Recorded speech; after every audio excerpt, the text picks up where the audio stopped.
must have been paying like $60 a month, and now we're going to go out there. Of course, in the meantime, we got our first car in 52. We got our first car. So at that time, of course, I was driving to Sperry, which was better. You knew how to drive at that point? I knew how to drive. I often come back to Saul. It's very funny, but Saul and I became closer after the war than we ever were before. Uh-huh. Before the war, we played basketball together, but there was a year difference in our age, which was big. And then, of course, during the war, when we met again in Japan, and then after the war, when Saul, who started Uptown City as a English lit major or something like that, ended up in accounting also, so he transferred downtown. He told me once that he transferred downtown before he went into service, but I was already in, so I didn't know that. So he came back, and of course we were together, going to school together, and playing basketball together, and then socializing together. Saul had a brother-in-law, Albie, who passed away at a too young age. Mm-hmm. But Saul used to borrow his car, and we would double date. And after a while, he'd say, "This is crazy. You got to go out and get a license. Because you're getting all the backseat time, and I'm doing all the driving." To this day, he hates to drive. Uh-huh. To this day, Billy ends up driving as much as he does, and when we were together, but all these other problems. So that's what we did. We went down and got myself a license, and I had picked up enough. I never took any formal lessons. It was all of this informal lessons along the way. So that's how I got myself a license. So at this point, you have a $5,000 a year plus job. You have a mortgage on a new house, a new baby. Yeah. And you're And looking. Anita's on maternity leave. And Anita's out of work, but she's with the baby. She's on maternity leave. Uh-huh. And we're out in Seaford, Long Island. We bought the house out there, and how could you move so far out? It was all the way out, the boondocks. Well, at that time, none of our friends were that far out. But I have to tell you, years later, everybody was out. They were out that far. Mm-hmm. Everybody. And I say the house was $17,000, and Jeff was just a month or two short. A month short of 1 year old Mm-hmm. when we moved in. It was a brand new house. Anita likes me. And that's the house you lived in until you moved to Virginia. Yes, Uh-huh. we were there 22 years. Mm-hmm. 23 years. And that's the house that Cheryl was born in and Cliff was born in. Mm-hmm. And cute story about Anita, she was on maternity leave. And then after Jeffrey was born, and we knew we wanted more children, I was getting a little anxious. It wasn't happening so quickly. You know. We checked the temperature method, we checked this, and I went down to have myself checked out to make sure there was no problem. Mm-hmm. And about the time that they told me that my sperm count was weak, Anita was pregnant. Uh-huh. So much for the science. Uh-huh. And she was pregnant with Cheryl. And of course, that beautiful baby was born in 1956.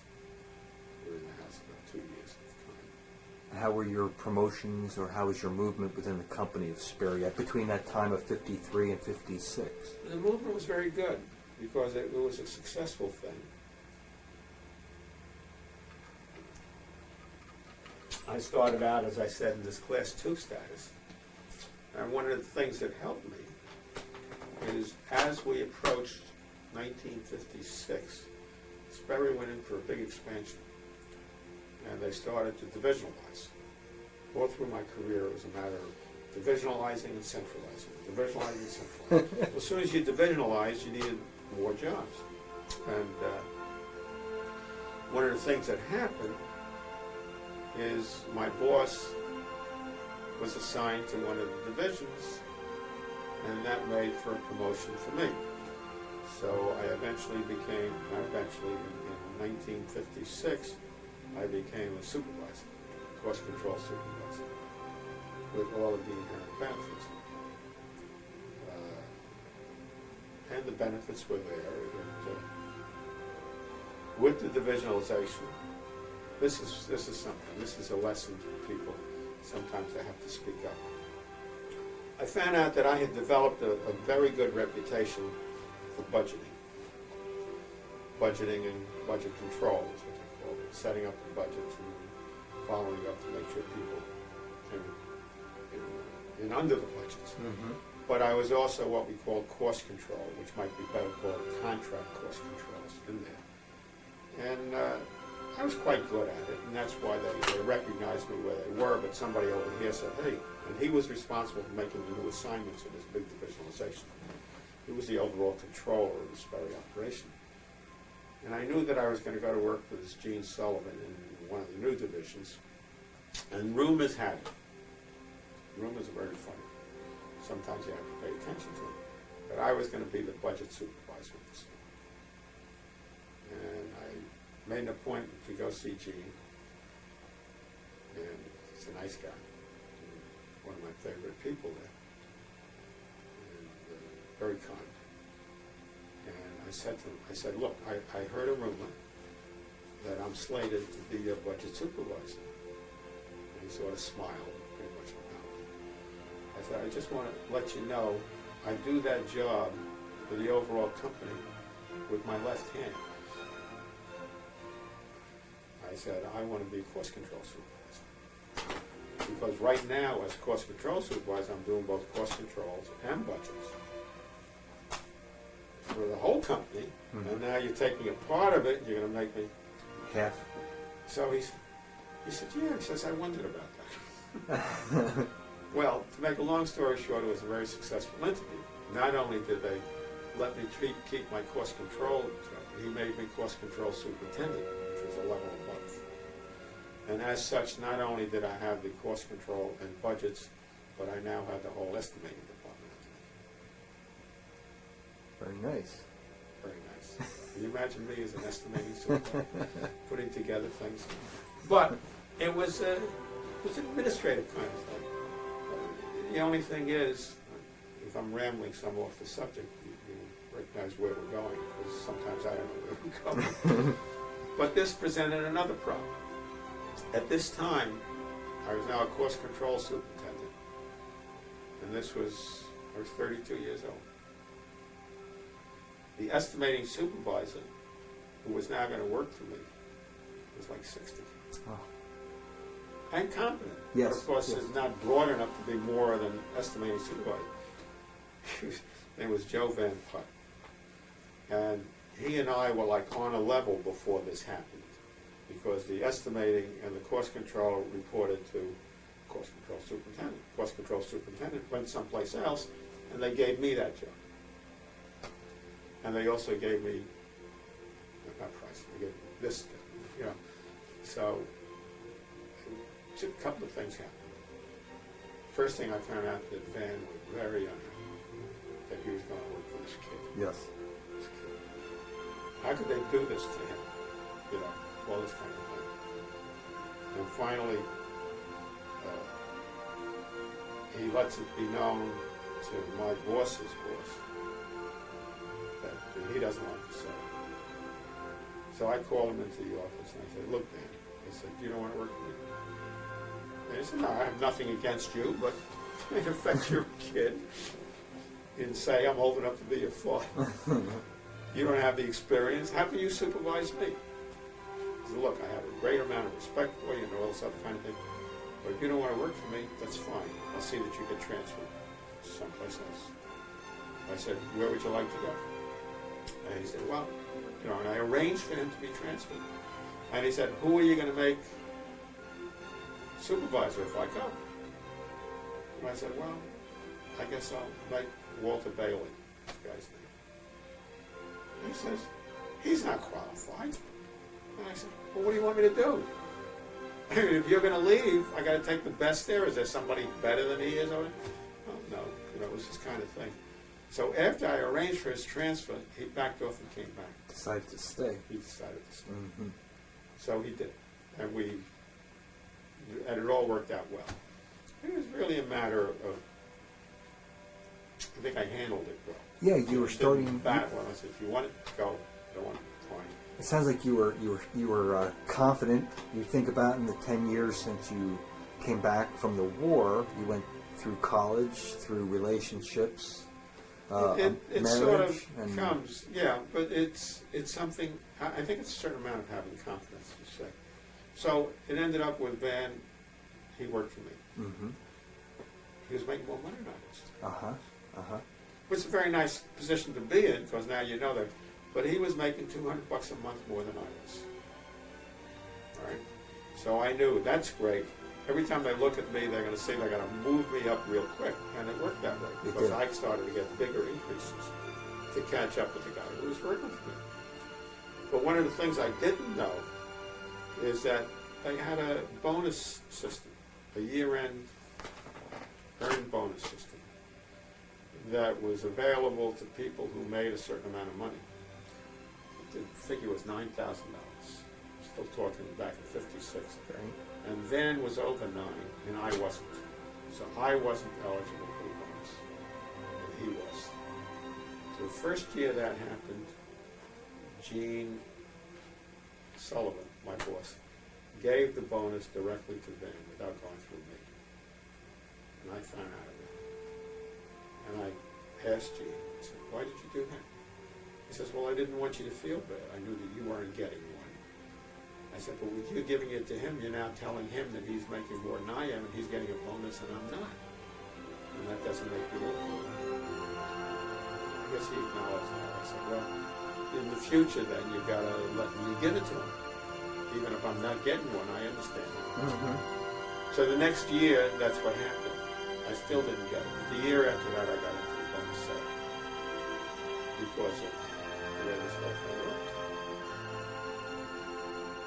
So that took care of that division. That was in 1956. I guess I'm into my Sperry experiences now. Yes, you are. No, I think we can keep because there's more that happens after that. See, not everything was a bed of roses. I think I had a very successful situation in Sperry. But every once in a while, you bump into things that are defeats, Mm-hmm. that are disappointments, Mm-hmm. and sometimes scary. Sometimes you can see your career threatened. Well, yeah, it sounds like a few times even before that you took chances by bringing up things to people, and they sort of pretty much either moved you along quicker or pretty much said, well, if you don't like it, leave. You left and bettered yourself. Well, it's a combination of all things. You can't say, I don't think I made too many mistakes in my career, Mm-hmm. but that's open to argument. Nobody knows what would have been if you went a different No, way. no. All I can say is I'm not unhappy the way it could go. Yes. Which brings me, it's funny, while we're talking, I think about something else. I think about the beginning of computers. Mm-hmm. While I was in this position of force control superintendent, Mm-hmm. the merger came about between Sperry and Remington Rand. Mm-hmm. This came about actually in 1956, so it came about before. I'm not talking, I'm into like 1958. When we merged with Remington Rand, Sperry came out on top. It became Sperry Rand. Yes. But they were still now getting the influence of the Remington Rand Univac setup. And we were moving towards computerization. We were moving towards computer science and changing everything. And Sperry decided that they were going to take some of their more promising people and give them the opportunity to become computer experts. Mm-hmm. And what they did is they went into various fields. In other words, they took a couple of people from marketing, they took a couple of people from production, they took some people from production control, they took some people from engineering, and they offered me the opportunity. a career change. They said, if you come into this new setup, we will teach you the computer. And promise you nothing, but you would have to leave where you are now. And this could very well be the future of tomorrow, the field of tomorrow. And it could very well. But I listened, and I thought to myself, well, I've gone this far. I've got my CPA. I've made my name in Treasury. And I like what I'm doing. I feel confident in what I'm doing. So I don't think that I want to take a chance on this unknown. Now, some people might think I was mistaken. As it turned out, I watched this class going, and I watched some of the people in it. And it's like being first in anything when they break the ice. I don't think they made out well. And I think I did right. As a matter of fact, one of the people who went into this ended up coming back to work for me a couple of years later in a different division, because he didn't quite make it. And a few of the others I got to know very well. None of them did any better. None of them did, as far as I know, as well as I did in the position I took. Someplace in there, after I was course control superintendent for a while, one of the other divisions opened up. And I had developed a reputation for expertise in one particular phase of contracting, which was redetermination contracting. And this particular division is what they call the surface armament division. I was an air armament division. Had need of somebody of my talents. I reported to what was called the management services manager. The thing is, this division already had a management services manager, whereas where my management services manager was a treasury man, their management services manager was a contracts man and knew nothing about treasury, but had all of the treasury functions under him. So they interviewed me over there, and I said, what are you going to give me? I mean, what, you haven't done it. They said they were going to make me assistant management services manager, and with the necessary increase, and what are my responsibilities going to be? And they said, boom, boom, boom. And again, I said, see, I was in my position. I said, I want boom, boom, boom, and boom, boom. Because that's what I think I've got. And the only thing I left that reported directly to my boss was a contracts department, which was his specialty. The rest of it was all treasury, which was mine. And they gave it to me. So I went over there and was setting myself up for one of the negative aspects of my career. I had found in one of these submissions to the government, without getting into the details because that's not important, a mistake had been made by some of my people in a submission to the government. They had understated our estimated cost to complete a project.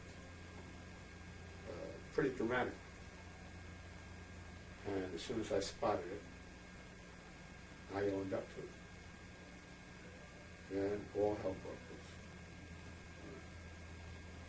The next thing I know, they were calling a big meeting by the controller, Paul Sperry, and some of the other bigwigs. And there I go walking into this meeting with Charlie Gardner on my side, because he was the guy involved in this thing. And I'm thinking to myself, this is a jury trial. They're really, I looked around that table and everybody was looking like one hatchet man after another. Yeah. So I really thought, Lionel, you've got to do this right, because you're like one step from the exit door. Even though I felt, I don't think I'd have brought this thing up in the first place. Yeah. You know, and I'm telling him. So the treasurer of the company, some old engineering staff guy who really didn't know, the whitehead guy, so he says, okay, where do we start? So I sort of jumped right into it. I said, look, A mistake was made, and I don't think it's important to know how or why it was made. I think what's important is what's the next step we take. I said, as far as I'm concerned, the next step we take is we pull back our submission to the government and tell them we're resubmitting it, and we resubmit it at a certain level, and go in there and say, that's the new submission, and this is what we have to do. In the meantime, we adjust the books this way, we adjust the books that way, we adjust the books that way. Well, needless to say, it was successful. The whole approach was successful. All of these people sitting around the table just, it's like, you know, like they expected a defense. Yeah, uh-huh. And instead I said, that's not the problem. The problem is, where do we go from here? How do we minimize, you know, an expression I use much later on, damage controls. Mm-hmm. Yes. How do we minimize what's happened? Mm-hmm. Well, the way we minimized it, we didn't lose anything. It was just red faces that were all around. But the fact that we had withdrawn the proposal before anybody acted on it was really the saving grace. But it left a black mark on my record. Yes. It left a black mark because a few years later, when somebody had the opportunity to pick a controller, and he interviewed some people, you know, I went in and I asked why he didn't interview me. And he said, well, you know, he says, even though I don't necessarily agree with them, the Treasury people in power now still refer back to that incident in 1959. And he says, I like what you're doing, and believe me, when I get stronger myself, that will not be an issue. But it did, not to say that I would have gotten it, but I say I would have been considered for a higher position earlier. I reached that position anyway. Yes. But that sort of was a step backwards. And like you said, whether you would have gotten it at that time or not, it's still you weren't being interviewed because of that. That was still in there. Yeah. Mm-hmm. It was still there. There was still something there. So sometimes you have to just wait for everybody to go. But I'm sure I did the right thing at the time. Number one, I don't know that anybody ever would have caught that mistake if I didn't myself. Was it something that you had looked at and approved? It was something my people Had done and submitted, and you had... and had been approved by. But yeah, it went past my approval. It did, yeah. And actually,